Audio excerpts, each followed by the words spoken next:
we find ourselves standing at a profound and unsettling crossroads in human history. We are living in an era where the whispers in the dark, the shadows we once comfortably dismissed as mere conspiracy theories, are stepping into the harsh, undeniable light of reality. We are witnessing revelations that shake the very foundations of our trust. But hear me clearly, the fact that these machinations are real must never, ever normalize them.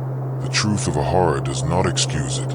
We cannot allow the unveiling of systemic corruption to blunt our moral outrage. Evil, no matter how routinely it is exposed, remains evil. Our perception must not be dulled into a cynical, shoulder-shrugging acceptance. Rather, it must be sharpened into a blade of absolute resolve. We must look at the darkness and name it for what it is, refusing to let the unthinkable become the ordinary.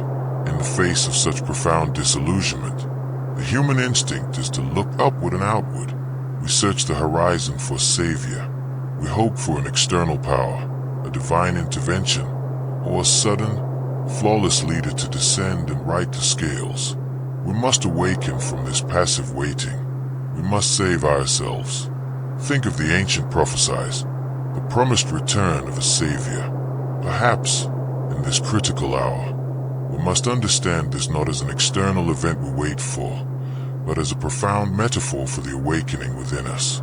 It is the resurrection of our shared will. It is a call for humanity to unite under a singular, unwavering set of sacred values. The savior we seek is not coming from the clouds. The savior we seek is the collective strength of an awakened humanity. But faith and collective will alone are not enough. They require the vessel of capability. The forces that seek to control us rely on our distraction, our complacency, and our intellectual atrophy. We cannot afford to let them weaken us. We must fiercely develop our skills. We must forge our minds, fortify our bodies, and master our crafts. We need engineers to build resilient infrastructures that cannot be compromised. We need lawyers to fiercely defend the architecture of our rights and unmask corruption.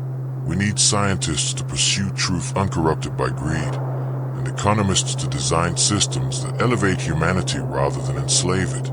We need every discipline, every talent, every brilliant mind, united by a singular, burning motive, our desire to exist truly and to advance, not merely to survive as subjects to a hidden script, but to thrive as sovereign architects of our own destiny.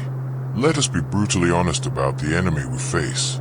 The evil of our time is not just a shadowy cabal. It is the weaponization of our lowest selves.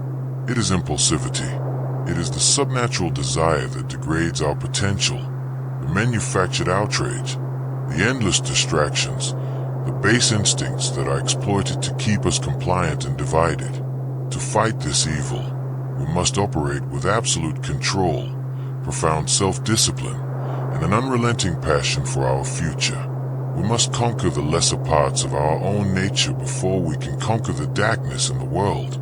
We are not victims of a grand conspiracy. We are the resistance to it. Let us not yield to the normalization of deceit. Let us rise, united in our values, armed with our cultivated brilliance, and reclaim the magnificent destiny of mankind.